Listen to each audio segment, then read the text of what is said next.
So I say to all of you in this room and all who are watching by television, we need to pray for our brother and his family and warn America, leave that brother alone.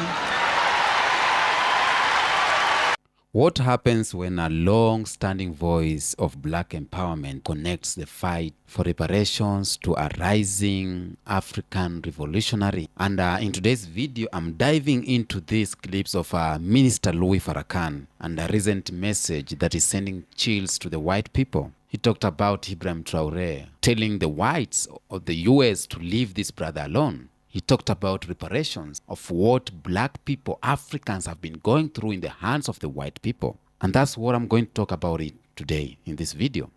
But before we dive deep into the clip, or before we dive deep into the reactions, let's watch these videos of Louis Farrakhan, and then we'll come back here and talk about it.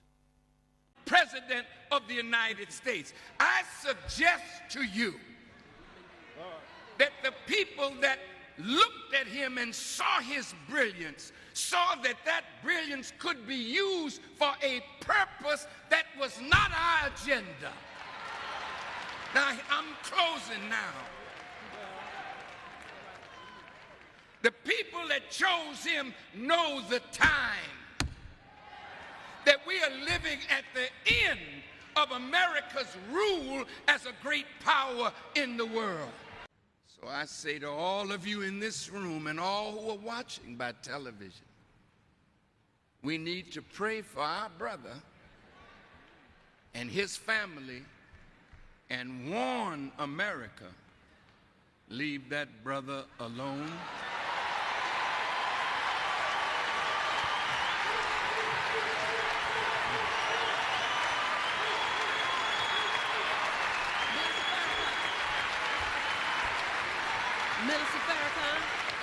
When America tries to interfere in Africa, this video always comes to mind. Nation in Africa, and it is. It could be the most corrupt nation in the world, Minister Farrakhan. Oh, now, Mr. Wallace. It is the most corrupt nation that I have ever covered. I've been there 25 years ago, and I've been there as recently as last year. Fine. So what? 35 years old. That's what that nation is. Now, here's America, 226 years old.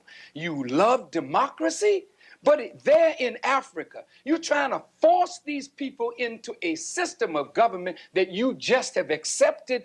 30 years ago, black folk got the right to vote. You're not in any moral position to tell anybody how corrupt they are. You should be quiet and let those of us who know our people go there and help them get out of that condition. But America should keep her mouth shut wherever there's a corrupt regime, as much hell as America has raised on the earth. No, I will not allow America or you, Mr. Wallace, to condemn them as the most corrupt nation on earth when you have spilled the blood of human beings. Has Nigeria dropped an atomic bomb and killed people in Hiroshima and Nagasaki? Have they killed off millions of Native Americans? How dare you put yourself in that position as a moral judge? I think you should keep quiet, because with that much blood on America's hands, you have no right to speak. I will speak because I don't have that blood on my hand.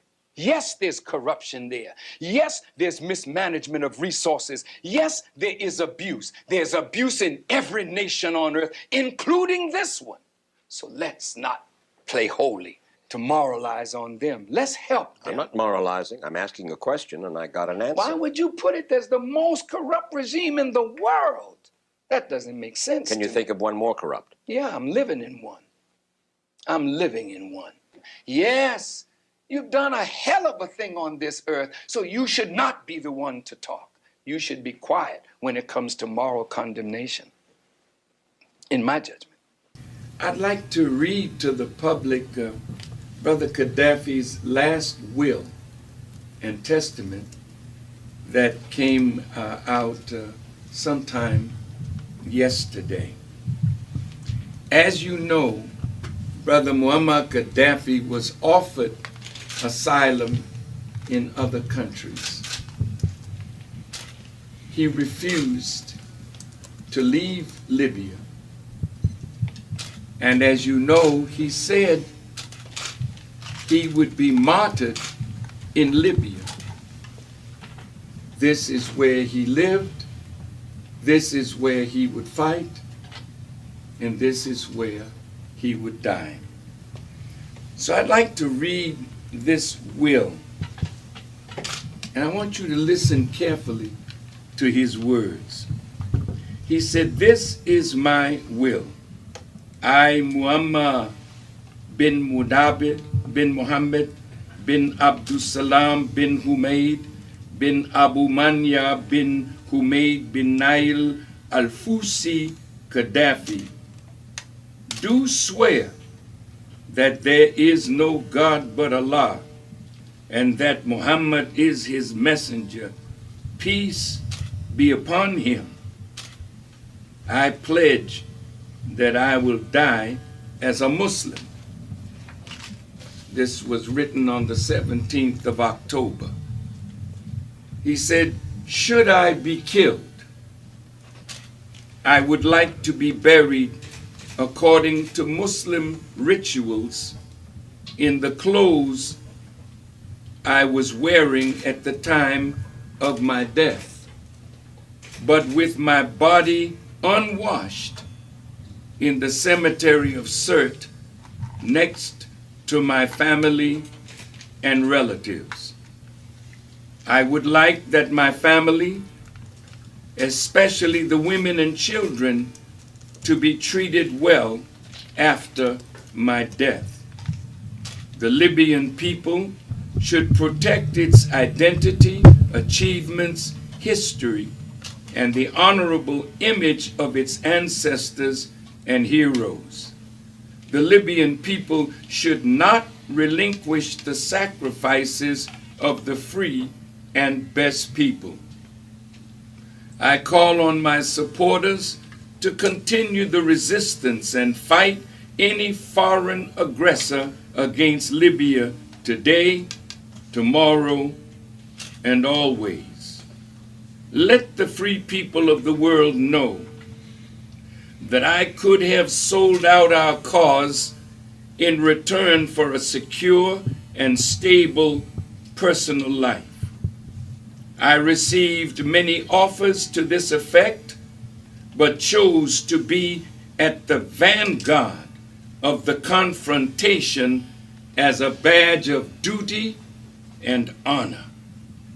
Even if we do not win immediately, we will provide a lesson to future generations that choosing to protect the nation is an honor, and selling it out is the greatest betrayal that history will forever remember, however they try to portray this." This was the end of his will. He was killed in a military uniform. He wanted to be buried in the khaki clothes that he was wearing. And of course, you heard the news that they took his body out in the middle of the night. He and his son, Mutasim, who we have in a picture meeting with Hillary Clinton a year and a half ago and shaking hands with Secretary of State Clinton,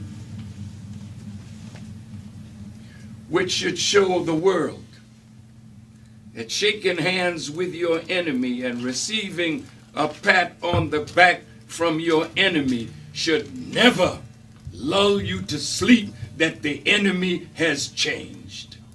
The enemy is the enemy. And when you fall asleep on that knowledge, that is when the enemy will take us out. The betrayals of his inner circle. Don't think that that is overseas. That is in our own house. And we today need to watch for those close around for signs of betrayal. Because it is written in the scriptures of the Bible that in the last days perilous times will come. And betrayal will be one of the marks of the end of the world, because people will feel that they'll be safer betraying a good cause, a just cause, to save their lives. Gaddafi died in honor, fighting for the Libya that he believed in. They would never have won if NATO was not bombing day in and day out. Brother Ali Baghdadi, that is a writer and a great Arab writer, said they bombed Libya back to the Stone Age. We were in Libya. We saw Libya being built from the ground up. We witnessed what this man did for the Libyan people. And for NATO to have bombed it like this, watch for Halliburton, watch for Bechtel, watch for the vultures of London, England, and France, and others trying to rebuild the infrastructure that they purposely destroyed, which is against international law. You went for humanitarian purposes, yet 50,000 Libyans lie dead because the West wanted access to the wealth of Libya. Now let me tell you what this man did. Did he kill people? Well, hell, did our president kill people? Talk back to me. Yes. You have made your president an assassin. That the only value that he has now is that he was responsible for the death of Osama bin Laden. He was captured without a weapon. He should have been brought to America, put on trial for the American people to see this man. But he was executed, so you will never know the real truth. Then Alaki, an American citizen who is against America's policies, a drone took him out and then came back later and killed his son. Now Muammar Gaddafi and his sons lie dead. Saddam Hussein and his sons lie dead. Well, what about your sons? They're dying in Iraq on the basis of a lie. They're dying in Afghanistan on the basis of a lie. And now drones are in Pakistan, drones in Somalia, drones in Yemen. When will it stop? America, do you think that you can get away with this? If it's time for another commercial, then you go on and take the commercial. I'm just warming up. Yes, sir. All right. Thank you, Brother Minister. Brother Minister. Think about the horror of the transatlantic slave trade. Being stuck in the holds of ships for months. Laying in our own urine and defecation. Some of us, if we got a chance, jumped overboard into the open mouths of sharks rather than come to America to be made slaves. And what they took out of Africa was the strongest in Africa. And when we got through the Middle Passage, those that died in the Middle Passage and those that survived were the strongest of the strong. We have been under the worst oppression that has been accorded to any human being in the annals of history, and here we are. You can still laugh and joke and smile and sing and dance. And when white folk look at you and see the power in your moves as you dance today, hip-hop culture spinning on your head, everything that you do, white folk trying to learn how to do it, and you're the teacher. That's right. White folk don't know how to play no drums. That's Africa. That's Africa in Cuba, Africa in Central America, Africa among the native people, Africa. Tell me something. How many of you would come and sit down and apologize to us for the transatlantic slave trade? You come now. Bring your wife and your children and tell us you're sorry for killing us, raping us, castrating us, and enslaving us, and making us chattel. Will you come and apologize? Our people can be like you. It ain't enough. See? If we tell you when you apologize it's not enough, oh, you trying to pimp us and hustle. No, reparation ain't pimping.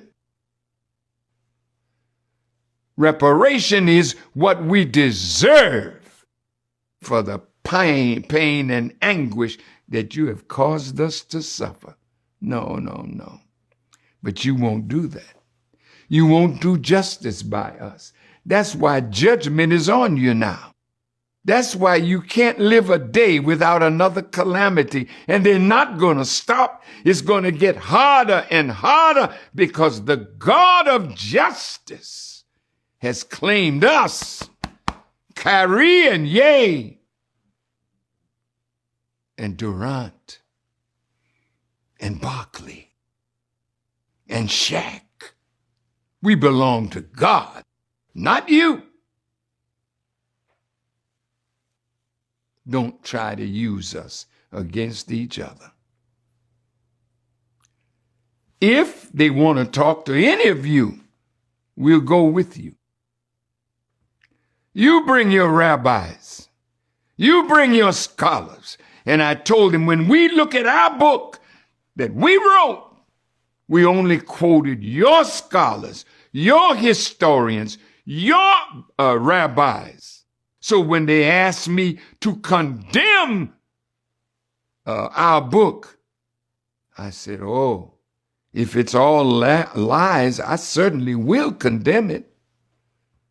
But we only quoted your people. So when you come out and call everyone that we quoted a liar and an anti-Semite, all right, then I'll condemn the book. But you're not going to do that. When I told you at the end, I want to be your friend, that's why I'm sitting in your house, eating your food, and inviting you to my house, and we prepared food for you. I would like to get along with you. And so would Ye, and so would Kyrie. But you can't abuse them because you promised them wealth and nearness to white power. How do you feel about reparations for African Americans? I think there's a strong moral case for reparations for Black Americans. I don't tell people that I'm going to do that because for two reasons. One is the reparations for systemic racism since the Civil War are now clearly illegal under the Harvard decision that was written by John Roberts and by judges that Trump appointed. So it's now off the table. You could do legally, it would probably pass constitutional muster to do reparations if you could directly trace your ancestry to slavery. And that would pass constitutional muster, but then you would have to get Congress to appropriate the money, and that will never happen. So I don't tell people I'm going to do things that I know I can't do or I believe I can't do. I tell people I'm going to do things that I know I can do. And if you look at my program, restoring Black communities, the education system, but also getting capital into Black neighborhoods and making sure that there's only 25 Black banks left in this country. What? Yep, 25 Black banks. There was hundreds of them. And they're all underfunded because the Fed does not give them money. So so if you live in a Black neighborhood, you're not going to get a home improvement loan. You're not going to get a business loan. And if you starve neighborhoods of capital, you're going to create crime waves. And that's what's happening in the Black communities. There's no equity left. They've systematically been stripped of equity. So people don't own houses, which means they can't borrow money, which means they can't start a business, which means even if they have an entrepreneurial impulse, they can't pursue it. They're not part of the American system because they do not have ownership. And that is systematic. And I could talk to you about that all night. My program is to get equity back into those communities, to get capital back into those communities, to get financial intelligence and information, in other words, accrued financial knowledge to the people so that they can start businesses. I've been doing this for 40 years. I've been on the board. My father started Bedford-Stuyvesant Restoration to restore economically one of the poorest neighborhoods in New York, Bedford-Stuyvesant. When he died, I took his place on the board, and it is a model community development corporation. We have brought all of the stores that were boarded up in that community. You had to go 75 blocks to go shopping at a grocery store. Now we brought grocery stores to that community. The commerce in that community is exploding off the streets. We know how to do it. I know how to do it. And that is what I'm going to do as president. It's going to be one of my big focuses. And also fixing the education system so Black families have choice. We need to have charter schools where if the public school's not working for you, you go to another public school, which is a charter school. And you don't tell Black family, yeah, your school doesn't work, it's broken. Just wait there 10 years till we'll fix it. It's not good enough. We need to give them choice. And if you get kids who are well educated, who have hope for their future, that is the way to deal with crime and addiction and all these other issues that we're facing. Welcome back. Minister Farrakhan has never been one to sugarcoat the truth. And in a recent statement that many are calling disturbing, to the white establishment, Farrakhan didn't just demand reparations on this video that I've played you. He connected that demand to the revolutionary leadership too. For example, of Ibrahim Traore, the 36 years old captain turned president of Burkina Faso. Farrakhan praised Traore as a symbol of what post-colonial African leadership should look like: fearless, unbold, and unafraid to challenge the Western world. He warned white powers that the patience of Black people, both in America and across Africa, is wearing thin. And he talked about Muammar Gaddafi, what transpired. And I talked about how Gaddafi was fighting for the people of Africa and how they want to bring the same what they did to Muammar Gaddafi, to bring it to Ibrahim Traore. And what made the message even more intense was Farrakhan claimed that justice delayed will be justice delivered by any means. And he went on and on to talk about reparations to the Black people, and talked about what happened to the Black people. Black people were sold into slavery in 1980s, so it is a connection between what is going on right now with the Ibrahim Traore and what went down back then with Black people. And this wasn't just rhetoric. Farrakhan spoke of a global awakening where Black Americans are starting to see their struggles connected to African liberations. And this goes to Black Americans. He talked about Black Americans because we know that the Black Americans, or those people, those slavery who were taken out of Africa, took the strongest of Africans, took the strongest Africans have. They took the strong ones and they crossed the ocean to the other side. And those who managed to cross the oceans were the strongest of the strongest. Of course, there were those who died on the way, but there were those who crossed the ocean who are now black Americans. So that means that they took the strongest of African people. Up to now, Africa is struggling to get the better deal. And the better deal they have right now is Ibrahim Traore. And that's why they are fighting Ibrahim Traore. So, do you think Farrakhan is right? Are we entering a new phase of global black resistance? You see what happened when black Americans went to the streets. Caribbean people went to the streets. All black people around the globe went to the streets to fight for Ibrahim Traore. Are we entering a new phase of black resistance where leaders from the continent and the diaspora speak one voice? You know, they will only tell us stories where black Americans and Africans, they don't unite. Jamaicans and Africans, you know, they don't talk one language. It's just mere rhetoric. What is on the ground? You saw it. The video I've just reacted on it, or my past episode has shown you how Jamaicans went to the embassy, has shown you how black Americans went to the streets. Is a new phase of black power, a new phase of black power. So what does it mean for the reparation debate? Let's talk about that. Farrakhan is framing reparations not as a polite request, as a final warning. He is saying the time of the discussion is over. Either you pay what you owe, or history will connect its debt in more chaotic ways, you know? And it is disturbing if you are investing or if you are invested in the status quo. But if you are a believer in justice and truth, if you are a white guy and a believer in justice and truth, it's a powerful declaration. African leaders like Traore are no longer isolated freedom fighters.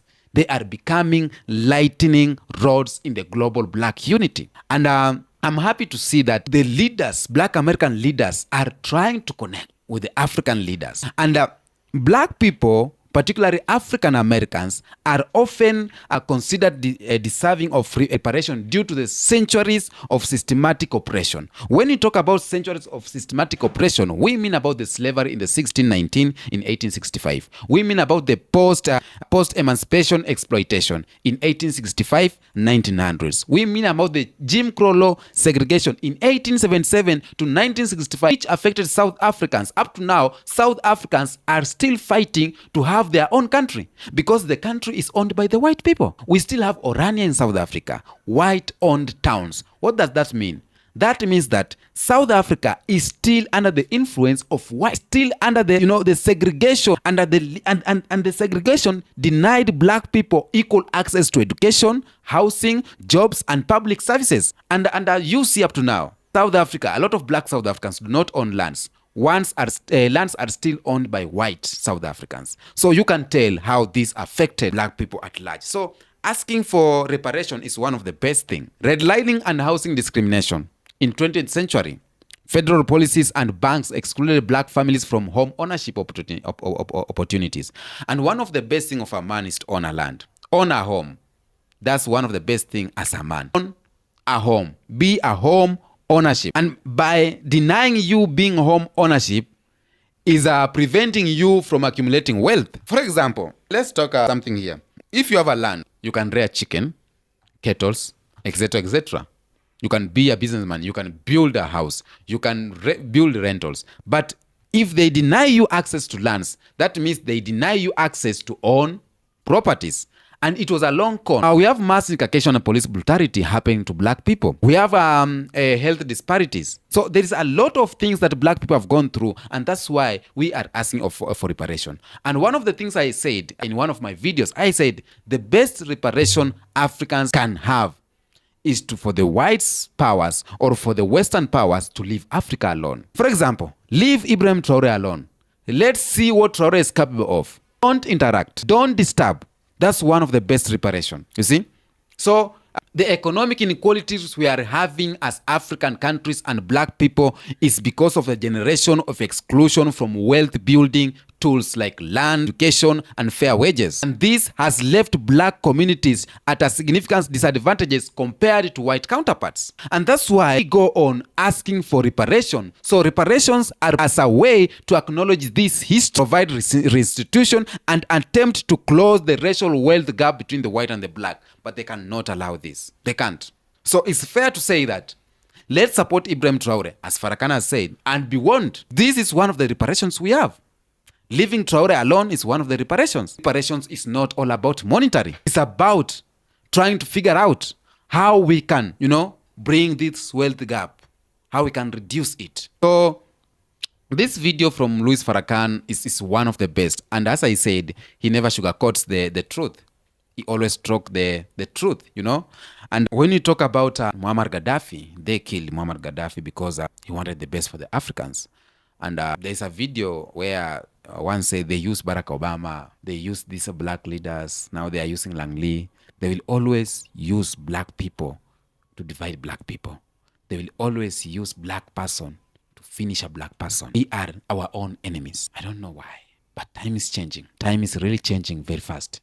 And we are coming for the best. And I'm so happy Minister Louis Farrakhan talking about this, because he is one of the ministers that we are looking, or I am looking up to. I watch all of his video, and he never misses. He never misses a point. He is always truth.